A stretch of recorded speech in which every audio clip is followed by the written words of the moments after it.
અરવલ્લીના મોડાસામાં આજે રાજકીય ગરમાવો જોવા મળ્યો છે। વર્ષોથી લટકતા ખેડૂતોના પ્રશ્ન બિસ્માર રસ્તા અને કદરતી આરોગ્ય સુવિધાઓને મુદ્દે મોડાસા તાલુકા કોંગ્રેસ સમિતિએ સરકાર સામે રણશીકું ફૂંક્યું છે।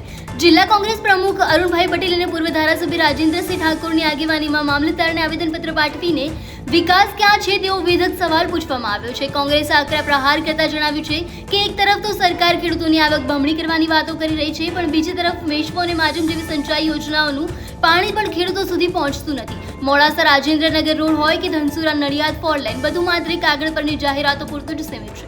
એટલું જ નહીં, સિવિલ હોસ્પિટલ અને ટિન્ટોય સીએચસીની અધૂરી કામગીરીને કારણે દર્દીઓ તો રામ ભરોસે છે। સાથે જ ગેસના ભાવમાં થયેલા તોતિંગ વધારાને જનતા પરનો મોટો અન્યાય ગણાવીને કોંગ્રેસે તંત્રને અલ્ટિમેટમ આપ્યું છે કે જો આ પડતર પ્રશ્નનો તાત્કાલિક નિકાલ નહીં આવે તો આગામી દિવસોમાં ગાંધી ચિંધ્યા માર્ગે ઉગ્ર આંદોલન છેડવામાં આવશે।